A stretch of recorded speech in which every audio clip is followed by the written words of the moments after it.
The world is screaming, and you are sitting in silence. You are journaling. You are meditating. You are doing the slow, quiet, often painful work of healing your own soul. And in the face of so much external chaos, does this inner work ever feel small, selfish even? Like tending to a single garden while the whole forest is on fire? What if I told you that this quiet work, this solitary journey inward, is the most radical, most potent, and most essential form of activism there is? What if your personal healing was never just about you? The great psychologist Carl Jung had a profound vision of humanity. He saw us not as separate, isolated individuals, but as nodes in a vast, interconnected psychic network, the collective unconscious. And he believed that the most powerful way to heal the whole was for one individual to become whole themselves. This process, the heart of shadow work, is not a retreat from the world. It is the forging of a medicine that can heal it. Today, we explore this magnificent idea. We will uncover how your individual journey sends powerful ripples through the collective. We will redefine activism, not as shouting, but as becoming. And we will discover how your quiet, integrated strength is the very thing the world is desperately crying out for. Your inner peace is not a luxury. It is a quiet revolution. To begin this work, I invite you to claim your role in this great awakening. Write in the comments below, "My healing is a service." This feeling that your inner work is insignificant in the face of global suffering, it is a heavy and understandable burden. We live in a culture of the measurable, the quantifiable, the visible. We are taught that impact is something you can see. A protest march, a viral hashtag, a political victory. And next to these grand, loud gestures, the quiet act of examining your own heart can feel profoundly insufficient. The modern world screams for solutions, and the loudest voices promise quick fixes. 7 steps to happiness, a productivity hack to change your life, a political ideology to save the world. These are the promises of the ego, the promises of the surface. They are attempts to rearrange the furniture on the deck of a sinking ship. They address the symptoms, but they rarely touch the cause. Let's meet David. He is 52 years old, a carpenter who found sobriety after a long, painful battle with alcoholism. His healing was not a 7-step program. It was a deep, solitary dive into the darkness of his own soul. It was years of quiet journaling, of difficult therapy, of confronting the ghosts of his childhood. It was the hardest work he has ever done. Now he lives a simple, quiet life. He builds beautiful things with his hands. He is a gentle husband and a present grandfather. He is, by all measures, a healed man. But every evening he watches the news. He sees the anger, the division, the suffering. And a familiar, corrosive guilt begins to creep in. He thinks to himself, "Here I am, sanding a piece of wood, feeling peaceful, while the world is falling apart. What good am I doing? What is the value of my small personal peace in the face of so much collective pain?" He feels selfish. He feels small. His greatest accomplishment, the reclamation of his own soul, feels like a luxury he doesn't deserve. This is the great paradox that so many conscious, sensitive people face. Your very sensitivity to the world's pain can make you devalue your own healing. You see the forest fire and you feel ashamed for tending to your own small garden. But this is where the profound, radical wisdom of Carl Jung enters the conversation. Jung looked at the chaos of the world, the wars, the ideologies, the collective madness, and he did not see a political problem at its root. He saw a psychological one. He famously said, "The salvation of the world consists in the salvation of the individual soul." Read that again. Not in grand movements, not in sweeping legislation. the salvation of the world consists in the salvation of the individual soul. What did he mean by this? Jung believed that the chaos of the outer world is a direct reflection of the chaos within the collective human psyche. A society is not some abstract entity. It is the sum total of the consciousness of the individuals within it. A society full of fragmented, unconscious, shadow-possessed individuals will inevitably create a fragmented, unconscious, and chaotic world. You cannot have collective peace without individual peace. The political demagogue who whips up hatred is simply projecting his own unhealed, power-hungry shadow onto the masses. The corporate greed that destroys the environment is the manifestation of a collective soul that has lost its connection to nature and is starving for meaning. The endless wars and divisions are the externalization of the inner civil war that rages within millions of unintegrated individuals. From this perspective, David's healing is not a small, selfish act. It is a radical act of spiritual and political resistance. Every time he chooses a conscious response instead of a reactive outburst, he is subtracting one drop of rage from the collective ocean. Every time he shows up as a present, loving grandfather, breaking a generational cycle of absent fathering, he is healing a wound not just in his family, but in the archetypal field of the father. Every time he finds meaning and peace in the simple act of his craft, instead of seeking it in consumption or addiction, he is casting a vote for a saner, more grounded way of life. His quiet, personal peace is not a retreat from the world. It is a contribution to it. It is a silent, powerful broadcast of a different frequency, a frequency of wholeness. This is the heart of the quiet awakening. It is the understanding that the most profound shadow work you can do is the work you do on yourself. Because you are not separate from the collective. You are the collective, in miniature. Your personal psyche is a single, living cell in the vast body of humanity. And as Carl Jung knew, you cannot heal a body by ignoring its individual cells. You heal the body one cell at a time, starting with your own. So, how does this ripple effect actually work? It is not magic. It is psychology. A deep, subtle, and powerful form of psychic influence that operates beneath the surface of our conscious awareness.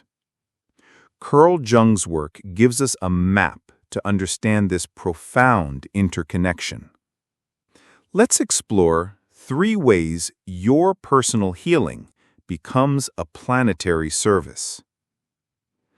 The first is the most direct. You change the psychic atmosphere. Every human being is a broadcast tower. Whether you speak or not, you are constantly emitting a signal, a frequency. This signal is composed of your inner state, your thoughts, your emotions, your unresolved traumas, your integrated strengths. When you are fragmented, at war with your own shadow, you broadcast a frequency of anxiety, of judgment, of fear. People feel this, even if they can't name it. It creates a subtle tension in the room. It makes others feel unsafe, defensive, and more likely to react from their own wounded places. Now, imagine you have done the deep, courageous work of shadow work. You have faced your demons. You have integrated your disowned parts. You have found a center of quiet strength within yourself. Now, you walk into that same room. You are not broadcasting anxiety anymore. You are broadcasting calm, presence, wholeness. Your integrated self becomes a silent permission slip for others to be whole too. Your nervous system, now regulated and calm, has a co-regulating effect on the nervous systems of those around you. Let's think of a teacher. Let's call her Maria, who's 42. In the past, driven by her own unhealed perfectionism, her classroom was a place of high anxiety. She was constantly correcting, controlling, radiating a subtle panic that her students would not perform well enough. The students, in turn, were anxious, afraid to make mistakes, and less creative. Then, Maria goes on a deep healing journey. She does the shadow work around her need for control. She learns to forgive her own imperfections. She returns to the classroom a different person. She is still rigorous, but she is also relaxed, playful, compassionate. She doesn't say a word about her inner journey, but the entire atmosphere of the classroom changes. Her calm is contagious. The students feel safe to be curious, to ask questions, to fail and try again. Their creativity blossoms. Maria healed herself, and in doing so, she healed the small ecosystem of her classroom. She did not change the curriculum. She changed the frequency. The second way your healing impacts the collective is this: you break generational chains. We are not born as blank slates. We inherit the psychic DNA of our ancestors. The unresolved traumas, the limiting beliefs, the emotional patterns of our parents and their parents are passed down to us, often silently, through the collective unconscious. This is what Jung might call a family shadow, a pattern of anxiety, a legacy of scarcity thinking, a silent rule that says we don't talk about our feelings in this family. When you do your inner work, you are not just healing yourself. You are becoming the endpoint of that trauma. You are the one who has the courage to feel the feelings that your parents could not feel. You are the one who learns to set the boundaries that your mother never could. You are the one who finds a way to speak your truth in a family that worshipped silence. A young woman, a nurse, realizes through her shadow work that her chronic people-pleasing, her inability to say no to extra shifts, is a direct inheritance from a long line of women in her family who were taught that their needs did not matter. When she, for the first time, respectfully but firmly, tells her supervisor, "I am unable to take that shift. I need to rest," she is doing more than setting a boundary. She is breaking a 100-year-old spell. And when her own daughter sees her resting without guilt, she is planting a seed of self-worth that will change the future of her lineage. Your healing is an act of profound love, not just for yourself, but for the generations that came before you and for those who will come after you. The third and most encompassing way is this: you embody a new possibility. The world is changed not by ideas, but by models, by living, breathing examples of what is possible. When one person becomes whole, what Carl Jung called the process of individuation, they become a lighthouse. They don't need to preach. They don't need to convert anyone. Their very existence is a powerful statement. It says, it is possible to be peaceful in a chaotic world. It is possible to be compassionate in a judgmental world. It is possible to be whole in a fragmented world. Your integrated self becomes a medicine for the collective just by being. Your quiet strength becomes a silent counterargument to the noisy desperation of the world. You become an anchor of sanity. People are drawn to that. They may not know why. They just know they feel better in your presence. They feel calmer. They feel more themselves. The greatest gift you can give to the world is not your advice or your opinions or your solutions. The greatest gift you can give to the world is the gift of your own integrated, authentic, and whole self. Because the quiet awakening is not a movement you join. It is a presence you become. So, what does this mean for you in your everyday life? Does it mean you now have the burden of saving the world? No, quite the opposite. It means you are liberated from the need to save the world.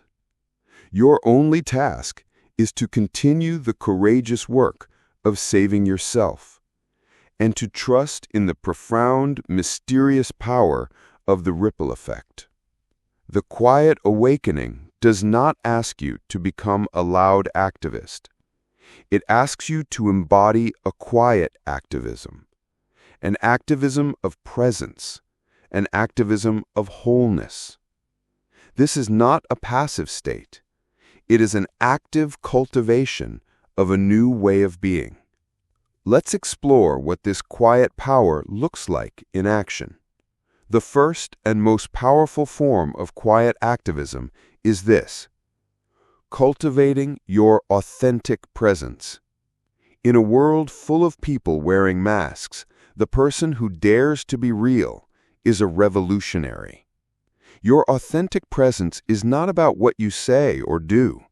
It is about the quality of the energy you bring into a space. It is the feeling people have when they are around you. When you have done the deep shadow work to integrate your fears, your anger, your shame, you no longer leak that energy into the world. You stop unconsciously projecting your unresolved issues onto your family, your colleagues, your friends. This, in itself, is an act of profound service. You become a clean mirror. Imagine a difficult family gathering. In the past, your unhealed anxiety might have added fuel to the fire, making everyone more tense. Now you enter the room as an integrated individual. You are a calm center in the storm. You don't have to mediate. You don't have to fix anyone. You simply are. And your calm, non-reactive presence silently changes the entire dynamic. It gives everyone else permission to breathe a little deeper. It lowers the collective temperature of the room. Never underestimate the power of a single calm nervous system in a sea of chaos. The second form of quiet activism is practicing deep listening. The world is not suffering from a shortage of opinions. It is suffering from a profound deficit of being heard. Everyone is broadcasting. Few are receiving. The journey of shadow work, of listening to the disowned parts of yourself, trains you to become an exceptional listener to others. Because you have learned to listen to your own pain without judgment, you can now listen to the pain of others without needing to immediately fix it or dismiss it or make it about you. When a friend comes to you with their struggle, your quiet, attentive presence is a greater gift than any advice you could ever give. You create a sacred space where they can hear themselves. In a world that is constantly trying to shout over us, the person who can offer the sanctuary of true, deep listening is offering one of the most powerful medicines there is. It is a quiet activism that heals one conversation at a time. The third and most subtle form of quiet activism is holding the opposite. Carl Jung taught that the psyche is a self-regulating system that always seeks balance. He called this principle enantiodromia, the idea that anything that goes too far in one direction will inevitably produce its opposite. Our collective culture has gone too far into noise, speed, and distraction, too far into polarization, certainty, and judgment, too far into the extroverted world of the surface. As a conscious individual, your role is not to fight the chaos. That only adds more chaotic energy to the system. Your role is to become the balancing force, to hold the opposite. When the world is screaming, you hold the silence. When the world is rushing, you hold the stillness. When the world is consumed by hatred and division, you hold the compassion. When the world is addicted to the external, you hold the sanctity of the internal. This is not a passive act. It is an act of immense spiritual strength. You become a quiet, energetic anchor for the qualities that the collective has exiled into its shadow. You are not fighting the storm. You are embodying the calm eye of the hurricane. And your presence, your commitment to your own inner work, silently reminds the collective of what it has forgotten. You become a living, breathing memory of wholeness. This is the true meaning of your quiet strength. It is not small. It is not insignificant. It is a vital, balancing, and healing force in a world that is dangerously out of balance. The journey of individuation, of becoming yourself, is the most generous offering you can ever make to humanity. So continue your quiet work. Tend to your inner garden. Heal your generational chains. Become the lighthouse. The world is darker than you know, and it is waiting for your light. Today, we have redefined the very nature of power. We have taken the quiet, solitary act of inner work and placed it at the very center of collective healing. We began by acknowledging the quiet guilt of the healer, the feeling that our personal journey is insignificant in a world on fire. Through the story of David, we saw this paradox in action.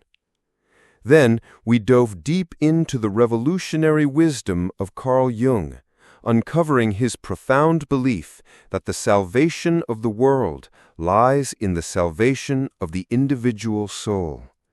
We saw that the outer chaos is but a mirror of our inner fragmentation. Finally, we explored the mechanics of this quiet revolution. We learned how our integrated presence changes the psychic atmosphere, how our personal healing breaks generational chains, and how our whole self becomes a lighthouse, a living embodiment of a new possibility for humanity. We learned the quiet activism of presence, of deep listening, and of holding the opposite in a world out of balance. The great myth of our time is that one person cannot make a difference. Carl Jung's entire psychology is a powerful rebuttal to that myth. It teaches us that the inner world is not separate from the outer world. They are inextricably linked.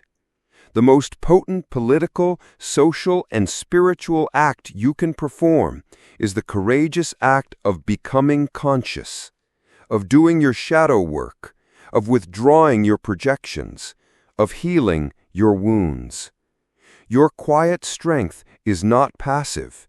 It is a dynamic, healing, and essential force. You are not retreating from the world when you go inward. You are gathering the medicine the world needs. But as we commit to living this authentic, integrated life, a new, subtle ache can sometimes arise. As we choose one path, we inevitably leave countless others behind. The career you didn't pursue, the relationship you didn't choose, the version of you that could have been had you made a different turn at a critical crossroads. There is a quiet grief that can accompany a life lived with integrity, a grief for the unlived lives that exist as ghosts within our psyche. How do we honor these lost possibilities without being consumed by regret? How does Carl Jung's concept of the shadow help us to embrace these unlived narratives, not as failures, but as vital parts of our whole self? What treasures are hidden in the sorrow for what never was? That is the poignant and profoundly human landscape we will navigate in our next journey together as we explore Grieving the Unlived Life, Carl Jung's Shadow Embrace. For now, your invitation is to fully claim your role as a quiet revolutionary, to see your inner work not as a selfish indulgence, but as your sacred service. To honor this newfound purpose, I invite you to leave a testament in the comments below. Share with this community one form of quiet activism you are committing to embodying. Will it be authentic presence? Will it be deep listening? Will it be holding the calm in a moment of chaos? By declaring your practice, you make it real. You anchor your intention, and you add your light to the quiet, growing dawn of a new consciousness. Thank you for your courage to be whole. The world is listening to your silence.